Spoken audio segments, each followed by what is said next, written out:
एक बार की बात है, एक हरे भरे जंगल में चतुर गिलहरी रहती थी जिसका नाम था चिकी।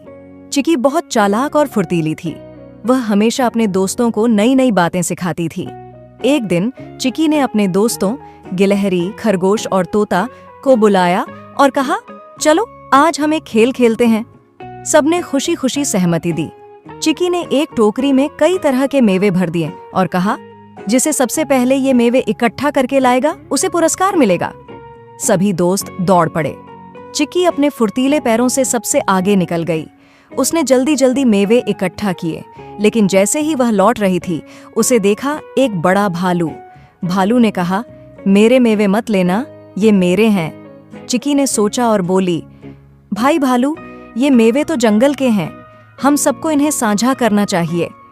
भालू ने चिकी की बात पर विचार किया और कहा, ठीक है, लेकिन मुझे भी कुछ चाहिए। चिकी ने तुरंत एक आइडिया सोचा। उसने भालू से कहा, अगर तुम मेरे साथ खेलोगे तो मैं तुम्हें सबसे अच्छे मेवे दूंगी।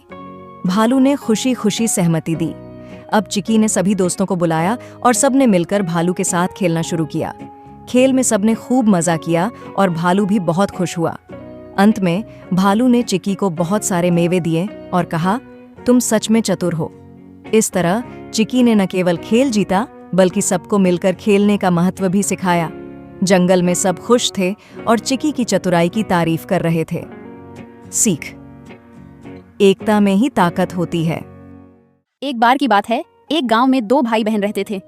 भाई का नाम आरव था और बहन का नाम मीरा। दोनों का एक ही कमरा था और उनके बिस्तर पास पास लगे थे। आरव और मीरा को नई नई चीजें ढूंढना बहुत अच्छा लगता था।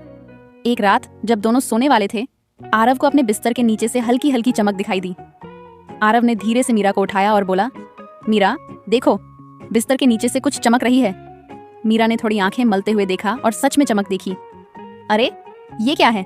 मीरा ने हैरान होकर कहा। दोनों ने झुककर देखा तो उन्हें बिस्तर के नीचे एक छोटा सा दरवाजा दिखा।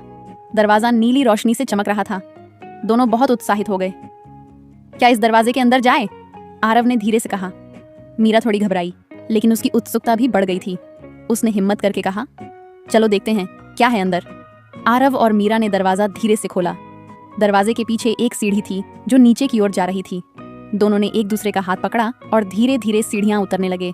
सीढ़ियां खत्म होते ही वे एक सुंदर और चमचमाती दुनिया में पहुंच गए। वहां हर तरफ नीली पीली रोशनी थी और पेड़ पौधे बहुत रंग बिरंगे थे। फूल भी इंद्रधनुष जैसे रंगों में खिल रहे थे। चारों तरफ तितलियां उड़ रही थीं और हवा में एक मीठी खुशबू थी। वाह, ये जगह कितनी सुंदर है, मीरा ने खुश होकर कहा। आरव ने भी चारों तरफ देखा और मुस्कुराते हुए बोला, हाँ, ये तो जैसे किसी कहानी की दुनिया है। अचानक उनके पास एक छोटा सा खरगोश आया। वह सफेद और मुलायम था और उसकी आंखें छोटी छोटी चमचमाती हुई थीं। उसने मीठी आवाज में कहा, स्वागत है आरव और मीरा, मैं तुम दोनों का यहाँ स्वागत करता हूँ। आरव और मीरा हैरान हो गए कि खरगोश कैसे बोल सकता है। तुम्हें हमारे नाम कैसे पता? आरव ने पूछा। खरगोश हंसते हुए बोला, यह जादुई दुनिया है, यहाँ सब कुछ मुमकिन है और मैं यहाँ का दोस्त हूँ। खरगोश ने उन्हें जादुई झरने के पास ले जाकर कहा, यह झरना किसी भी दुखी इंसान को खुश कर सकता है, बस इसे छूकर अपनी इच्छा मन में बोलो। दोनों ने झरने को छुआ और उनके मन में खुशियों की तरंगें दौड़ गईं। इसके बाद खरगोश ने उन्हें पेड़ के पत्तों से बने मीठे फल खिलाए जो बहुत स्वादिष्ट थे। आरव और मीरा ने पहली बार ऐसे फल खाए थे। जब दोनों को लगा कि अब वापस चलना चाहिए, तब खरगोश ने उन्हें एक छोटा सा नीला पत्थर दिया और कहा, जब भी इस दुनिया में आना चाहो, इस पत्थर को पकड़े रखना और दरवाजा खुद खुल जाएगा। आरव और मीरा ने खरगोश को धन्यवाद कहा और फिर वापस सीढ़ियां चढ़कर अपने कमरे में लौट आए। दोनों ने नीला पत्थर अपने बिस्तर के पास रखा और खुशी खुशी सो गए। अगले दिन वे दोनों बहुत खुश थे और सोच रहे थे कि कब फिर से उस जादुई दुनिया में जाएंगे। अब उनके पास एक गुप्त दुनिया का राज्य था जो सिर्फ उनका था।